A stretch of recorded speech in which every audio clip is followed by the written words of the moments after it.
Hai and Assalamualaikum warahmatullahi wabarakatuh. My name is NUWAIRAH binti Muhammad ASRI and I will be introducing to you our interviewee for today, which is Mr. Muhammad ASRI bin Abdul Aziz.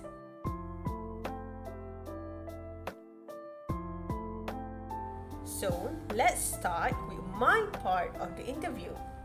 So, becoming one of the selected teachers to receive this Nobel Award must come with a very rigid and intense journey. So my questions to the interviewee is, please tell me about your journey and how you overcame the obstacles to the point you're able to become one of the recipients of this very prestigious award. So what kind of obstacles did he find? According to Mr. Muhammad ASRI bin Abdul Aziz, quote unquote, we have a lot of obstacles, especially in education sector itself, where we have to work as a teacher and a high focus towards our work as a teacher and patience is very much needed to face rigid obstacles that we might have to face. And we need to have a high level of tolerance towards our peers and students to ensure a healthy relationship with all of the parties involved while we are teaching at the school. And he also said that during his time where he worked as a teacher at SMK Methodist SCS Rembat, a school with students from varied backgrounds of cultures and beliefs, he found that establishing a strong sense of trust and cooperation between the teacher and the student is very much needed and is a very important and crucial part to do while teaching. And so, what is his journey? He stated that he find it hard at first to teach the students, considering the different beliefs and cultures at the school, from the students to its staff that varied from Malay, Chinese and Indians. He found the years he worked at the school has his own learning experience and has honed his skills for his later years of teaching.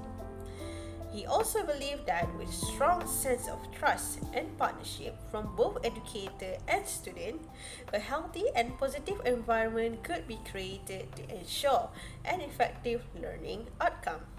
What can we conclude from this part of the interview? We could conclude that trust is one of the most important fundamentals in teaching. We could also conclude that trust and understanding is one of the most important parts in teaching with students. By becoming an educator and teachers that students can fully trust to get help from, we can help to create a very good model for the students to follow and be comfortable to learn with. Since they are able to trust us without any anxiety or worry about their teachers talking about the problems behind their back, and in a situation of interdependence in which valued outcomes depend upon the participation and contribution of others. Mr. Muhammad ASRI have also said that all of the educators out there must have these values to be considered a very good teacher.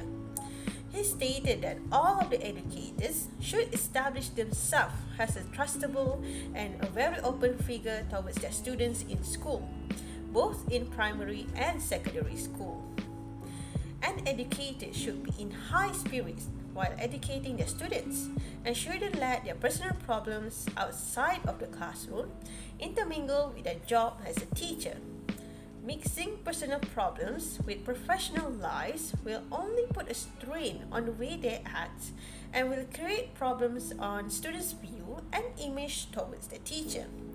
So maybe the students are getting very excited to learn when the teacher just walk right into the class with a very bad mood, and the students might have to walk on eggshells around their teacher because they do not want their teacher to scold them or lash out at them, and it might make the class atmosphere to be much more bad.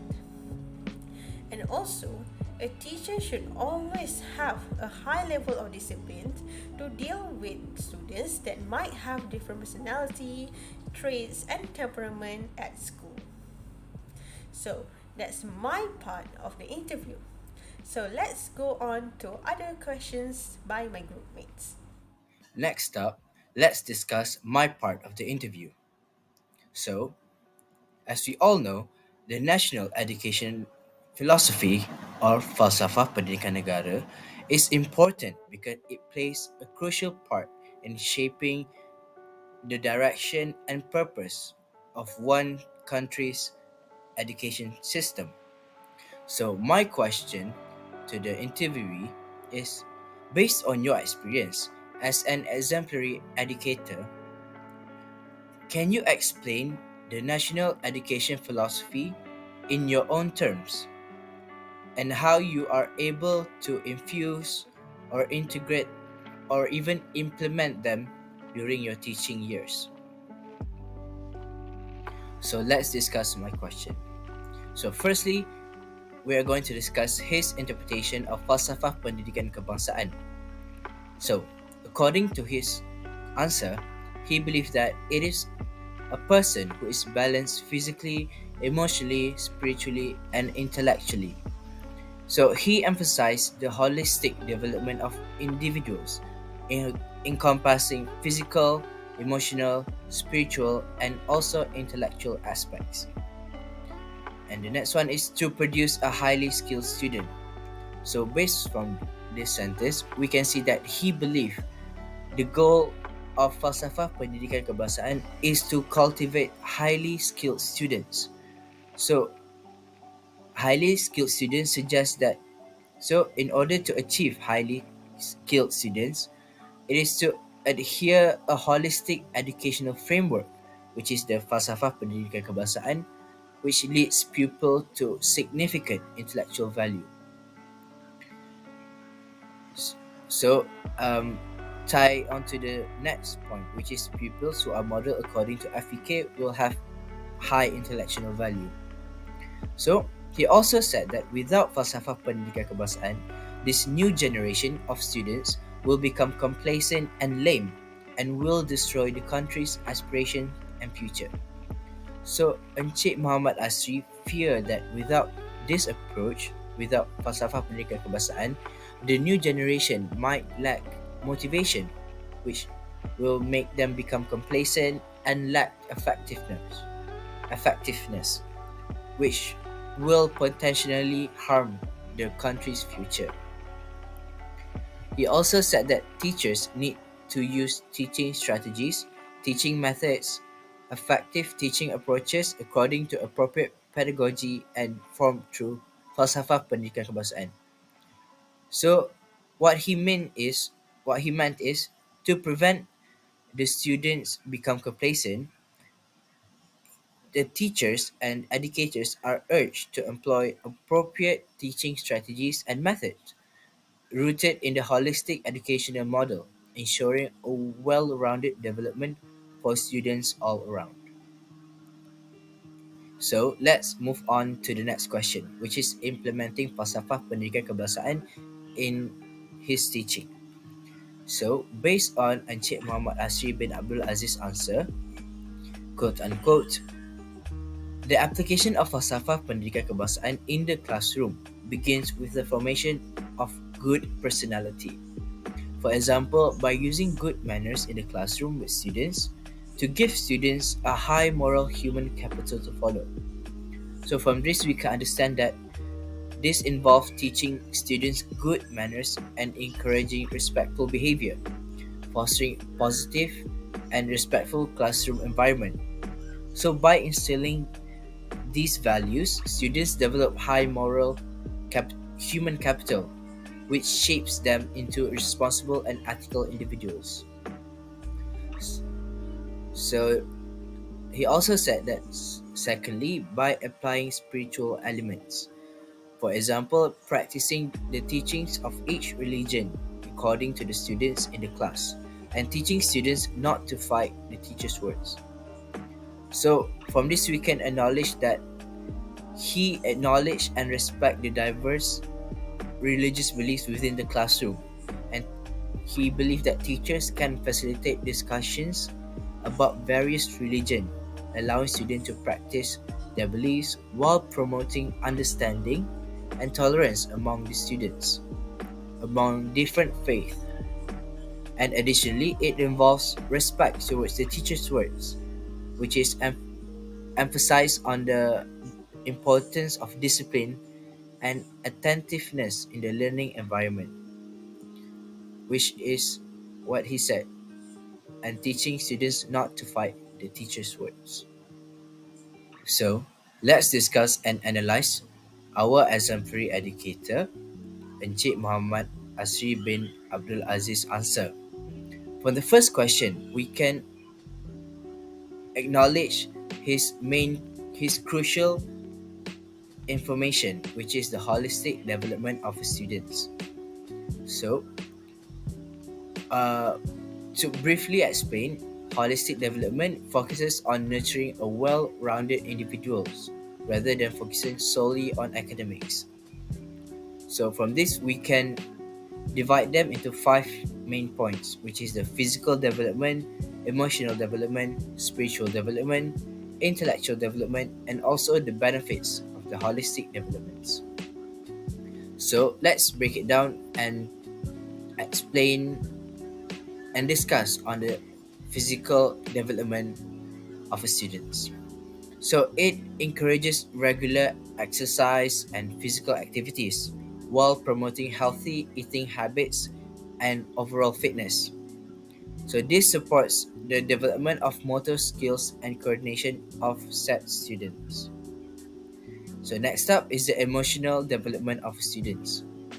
So this is to cultivate self-awareness and emotional intelligence, and teaches the student uh, to have their own coping mechanisms and stress management techniques, while encouraging them to have empathy and understanding of other people's emotions. And the third point is spiritual development.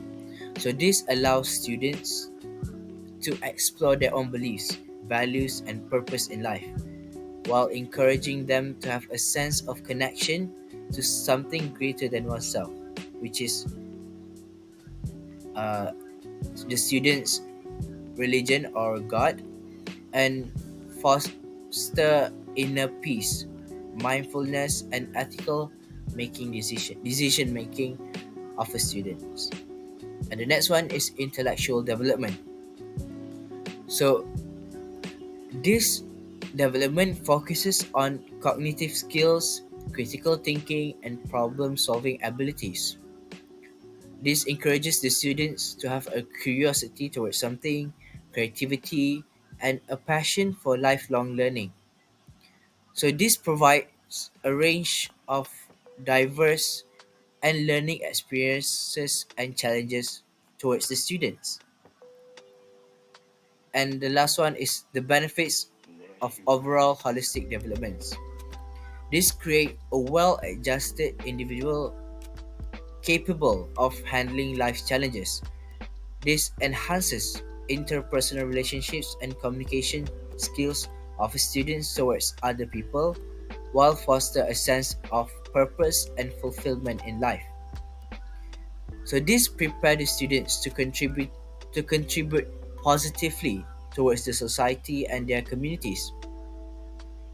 So to sum up all of the points discussed, holistic development addresses the physical, emotional, spiritual, intellectual of the students while promoting a well-rounded, balanced approach to personal growth and well-being.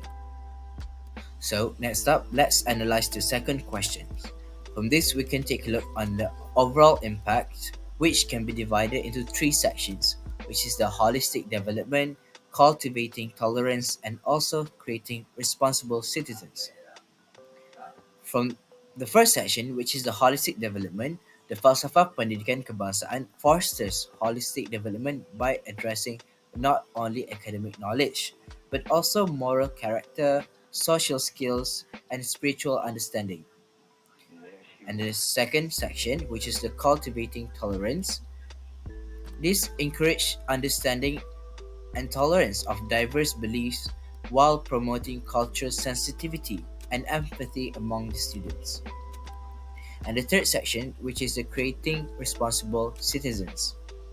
So, by instilling good manners in the classroom and respect for authority, which is the teachers, falsafah pendidikan kebangsaan helps in shaping responsible and respectful citizens, contributing positively to the society. So, to sum up, the application of falsafah pendidikan kebangsaan in the classroom through the formation of good personality and the incorporation of spiritual elements creates a nurturing learning environment for the students. So this approach fosters holistic development, cultural understanding, and the cultivation of responsible and empathetic individuals. Assalamualaikum warahmatullahi wabarakatuh. My name is Muhammad HANIF bin JELANI, and my question is start like this. The pillars of national education of philosophy are intellectually, spiritually, emotionally, and physically balanced and harmoniously based on firm belief in a devotion to God. Based on your experience as a teacher and an educator, do you think the effort that has been put before has already produced the result to the students? So, the answer of my question is, the effort that is trying to be achieved according to the national education philosophy still need to be strengthened. And as we see, there are some gaps that still need to be covered more and more in spiritual field among students today.